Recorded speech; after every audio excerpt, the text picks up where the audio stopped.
Hello, everybody, and welcome to Simply Funded's Monday session. You all know I call this Money Monday, and I am here with a super special person. I have known this gentleman for longer than I've been alive because y'all know I am 21.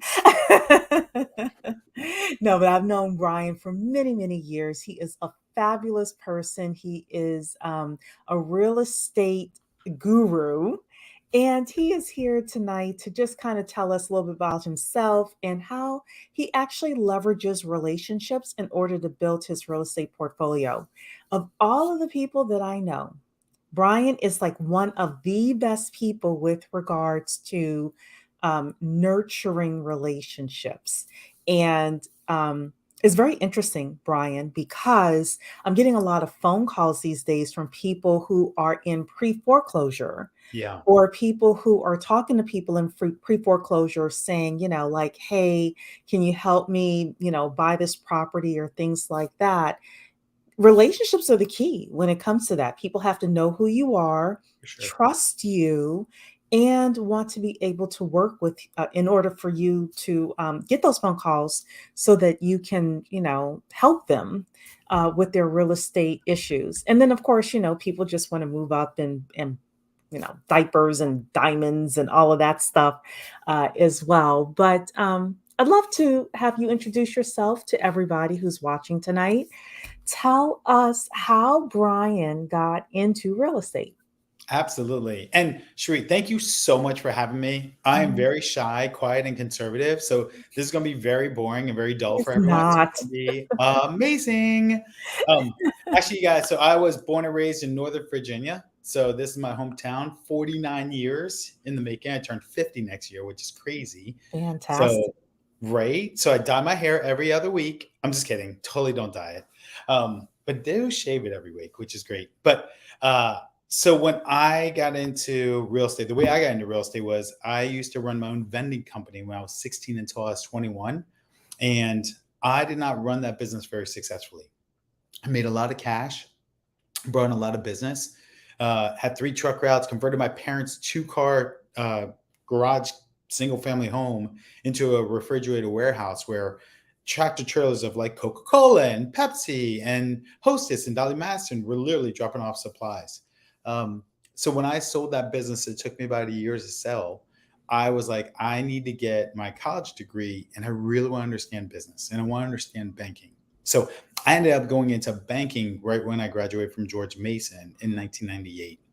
And as a banker, I was super aggressive. So I love the entrepreneurial spirit and lifestyle and opportunity. And so as a banker, I got introduced to my senior VP, who over the next few or 4 or 5 months, we really became really good friends. And we formed this relationship where he was all about being aggressive and proactive. And he's like, Brian, we should start buying real estate together.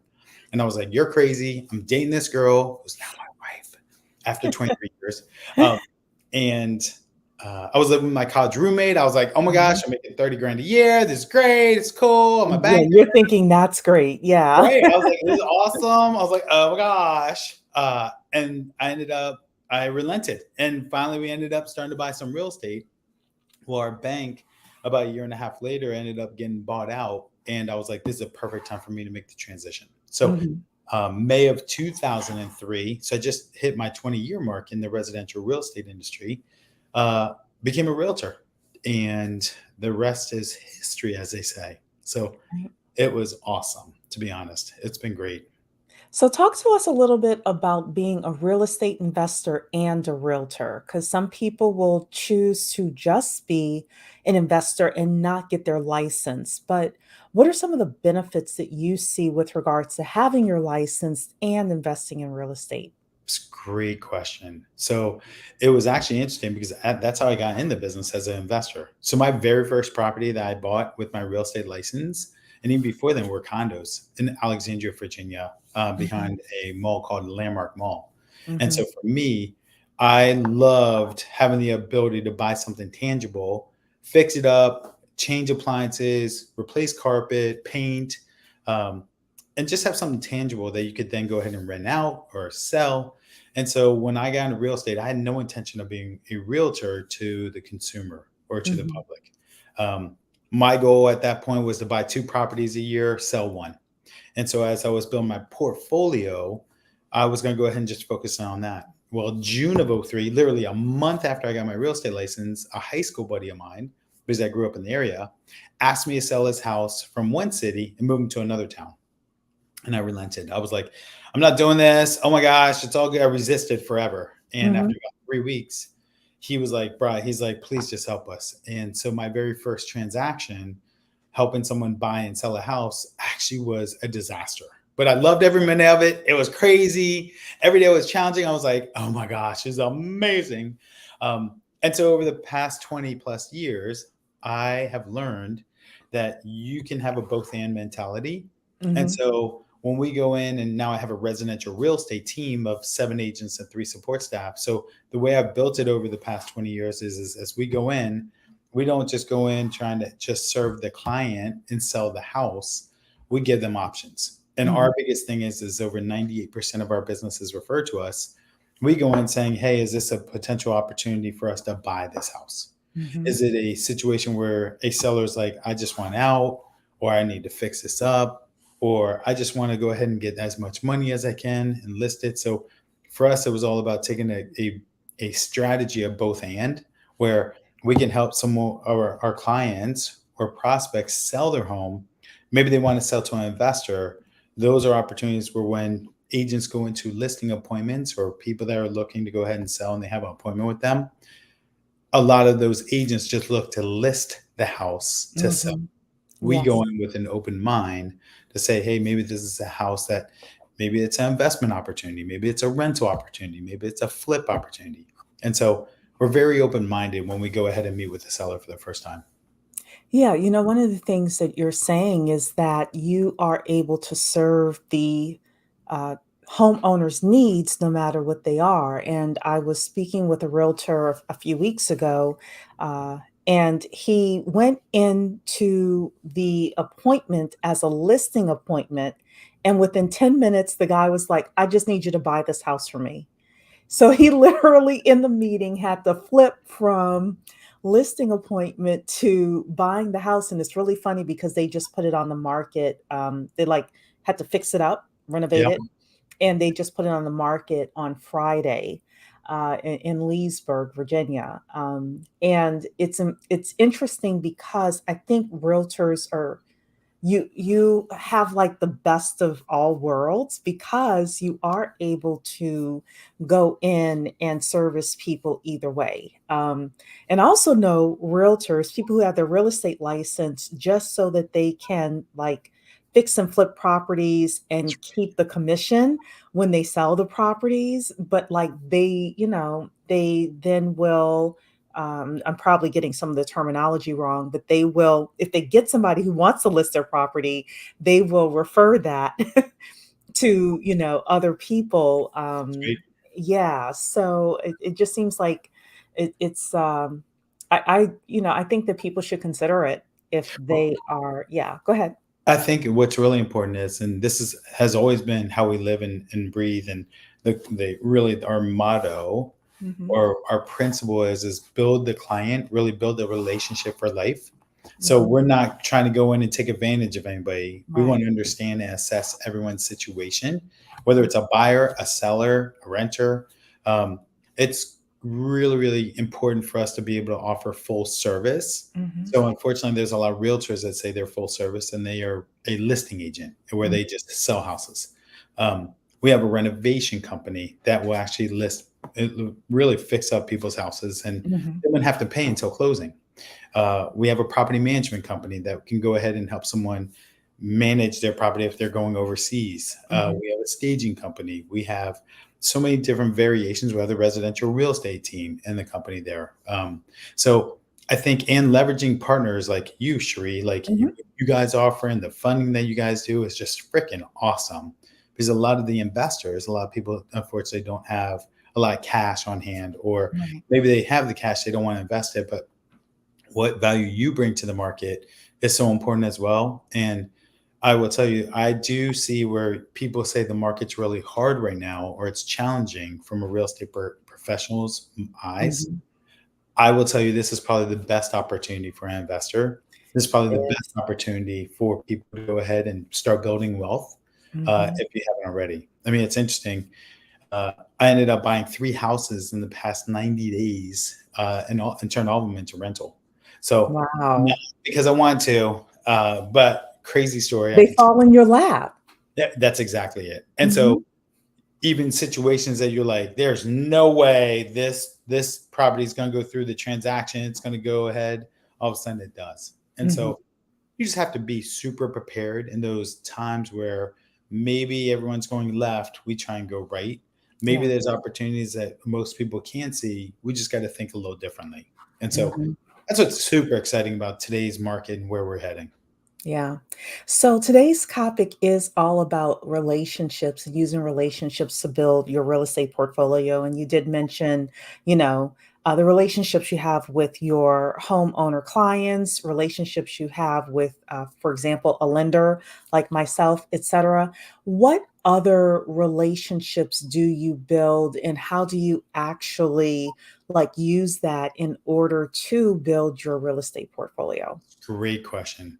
Uh, we are in a contact sport, so we have to make sure that people know that we're open for business. So just Hmm. like a fast food restaurant or restaurant, or like, and they got the little neon sign, you got to like pull the sign that says we're open, a Yeah. gym, whatever. Um, we sometimes, as real estate professionals, are secret agents. And Hmm. so I want to make sure that people know exactly who I am, who the team is, and that we are open for Yeah. business. So, like, perfect example, I change my voicemail 7 days a week.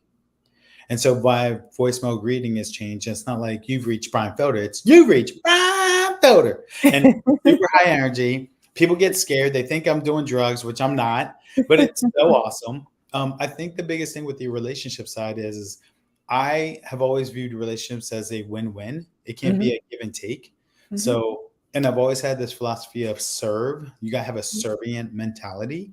mhm, So if I can go ahead and serve and show people that I'm authentic and I care about them and I care about their best interests and I listen, then there's an opportunity for me to start building relationships. And maybe there's a time it comes back to me and that's great. If it doesn't, that's great too. But mhm, I was in Austin last week, and as I was flying out, I connected with one of our executives at our company, our brokerage, and it was awesome, Cheree. Like he was talking about how his wife loves ice, like so much that she uses all the ice in the house, mhm, so all the time. Like they always run out of ice. I was like, what? So I literally got off the plane. I called my admin and I said, hey, Ange, order a portable ice maker machine and have it delivered to this person's house. mhm, In 4 days, a portable ice maker machine. She's like, did you order this? And he's like, no, did you order this? And all of a sudden there's a little mhm, note going, you guys will never run out of ice ever again. So I think the biggest thing with relationship building more than anything else is you have to find the pain and solve the mhm. pain. We Yeah. all have pain in different areas of our life at different times and different whatever situations. Mhm, I think it's really important that we just pay attention. A lot of people love to talk. A lot of people think about what they're going to say while the other person's talking. And so true. I've always tried to take um, this notion that if I can listen and Mm, understand what that person's saying and then process, then mhm. I can go ahead and have a really good conversation with that person and connect. It's all about the Yeah. connect. One of the big things that I try to do is to contact people when I don't need them. You know, how Huge sometimes people will only call you because they need something. for sure. I even if it's a text message or something like that, I do try to say, "Hey, just thinking about you, what's happening in your life, etcetera," and really mean that from an authentic place as well. So that way, when I do need something, which happens every once in a while, right? Because we all have things that we need. It's not like, oh, Cheree only calls me when she when Need she some. needs something. Yeah, so I think that that's important as well. And I do believe, and you hinted at this, but the more that people, well, you actually said being open for business, and I do think that we do need to promote ourselves. We do need for people to know who we are, what we do, that we're looking to buy properties, or we're looking to help people with their real estate needs. If you don't let people know that that is what you're looking for, you won't, like the old saying in sales, a closed mouth doesn't get fed, right? So, and I also think it's important for people to practice their little one liner as For well, sure. because people will only know you for like literally one thing, you That's right. know, for the most part. Unless they're family or something like that. So it's like, what's the one thing that I want this person to know me for? You know, You it's interesting. So a lot of people know me for cookies. So I've had a cookie machine since 2005, and we bake Mhm. 484 cookies a month. And there's a little tagline that says, "Thought this would sweeten your day." So Oh, it is crazy. And Cheree, you've had some of my I've cookies. had some of Like, your cookies, but I just know you for your energy. and the energy is definitely there. So we don't toss our cookies every day, and that probably didn't come out right. But like we definitely make our cookies every day. But I would say like the tagline, you hit it on the nail. Like Mhm, what's something that's going to trigger people to be like, oh my mhm. gosh, he is into he loves his career. And so for Yes. me, my tagline is don't keep me a secret. Don't Ah. keep me a secret. So every time I write a personal note, I always end it with don't keep me a secret. When Mhm, I make a phone call and reach out to clients, and there's certain times where you wouldn't use that tagline or that one liner, but mhm, I think the biggest thing is this is how can we have such an impact on people that we leave a lingering, lasting impression? And mhm, that people are like, that, okay, that gentleman loves his life. Yeah, there's mhm. challenges and yeah, there's stress, but he is into life. And Yeah. so I agree with you. I think when I say don't keep me a secret, it kind of it makes people think like, what does that mean? But Mhm, I'm very conscious of making sure people know I'm in real estate. So perfect yeah. example, a lot of people pay for gas at the pump. Mhm, I go inside the gas station and pay with my credit card and my business card. mhm. When I go through the drive-through, so I've sold houses to people in the Burger King drive-through before. Oh, So wow. will pass out my business card as I'm going through the drive-through. Mhm, Or I always, when I go to any restaurant, I always ask the person's name. And so whoever's serving, whoever at whatever table I'm at, I always ask, "What's your name? How do I spell that?" And so my whole thing is how do I create a relationship, mhm, maybe a short one and maybe small, but I want to leave a lingering, lasting impression to people that they were like, you know what? If that gentleman's that nice to me now, mhm. imagine how he will treat me and my family when Right. I need to go ahead and sell. Or is all about leaving that impression that will go ahead and stand out to everyone else. And Mhm. that's my biggest thing. Where everyone's going left, I try and go right. It's really key. Yeah, yeah. I also think that it's okay to only do like one or two things and do them really well as For well. sure. Because we have people here, and I don't want people to think that they have to, people give you a laundry list of things you could do in order to get relationships, like start them and then keep them going. And I think sometimes you can do a couple of things really, really well, and that can feed you for life. So, yeah, Absolutely. Yeah, yeah. I think if everyone just takes this one mentality away, it's Mhm. as how do I listen so much that the person feels like they're the only person in the room or Yeah. that they are the only priority. Like we have done a really good job if I have to say of just making people feel like they're the only client we're serving.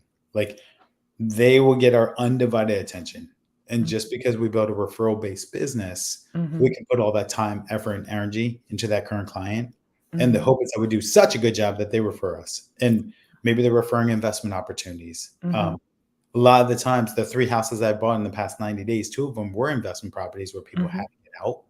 And people called me saying, "Hey, I don't have a way to do this. Can you help us? Like, is this something that we can do?" And I was Yeah. like, "Okay, great." So Yeah.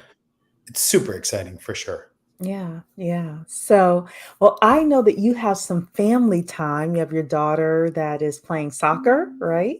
Field hockey. Field hockey. Okay.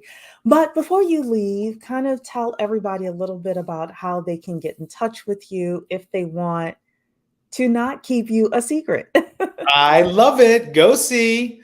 Um, Best is probably phone, and that's text. You can call, text, and that's 703 472 6550. That's the easiest. 703 472 6550.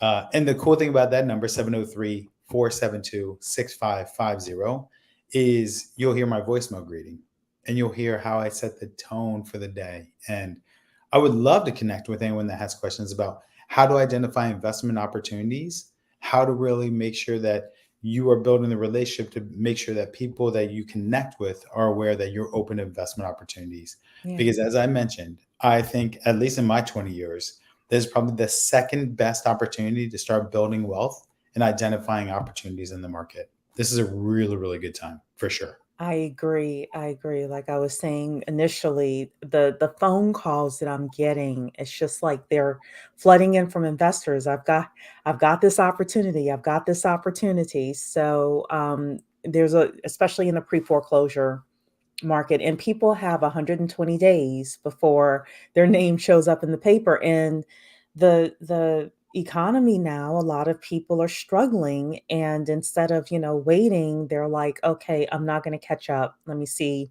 who I can call and what I'm able to do. So this is going to the wealth is definitely going to be built right now. Sure. And over the next 20 years, there's a $68 trillion wealth transfer, as you know, that's about to be happening as the silent generation pass on and the baby boomers start passing on. And the millennials are expected to get the majority of that. And they're going to be properties, businesses that they're not going to want. So if you have promoted yourself and you have a personal brand and things like that, stuff will just come to you and fall in your lap. Got to be visible. That's the biggest thing. People just need to know that you are visible and you are open for business. Yes, absolutely. Well, I hope that your daughter wins her game. Thank you. Yes, yes. And I want to thank you so much for being here with us today. Everybody, please feel free to reach out to Bryan if you are buying a home, selling a home, you want to talk about real estate investing. I definitely feel very comfortable with giving you Bryan's information and saying contact him because he will definitely help you out. So, And with they get free cookies. and you get free cookies. And free Exactly. cookies, which is really cool. Chocolate chip toffee is the flavor of the month right now. So it's so amazing. Ooh, that sounds delicious. So, all right, everybody, have a great evening, and I will see you next Monday. Take Thank care. you. Bye bye.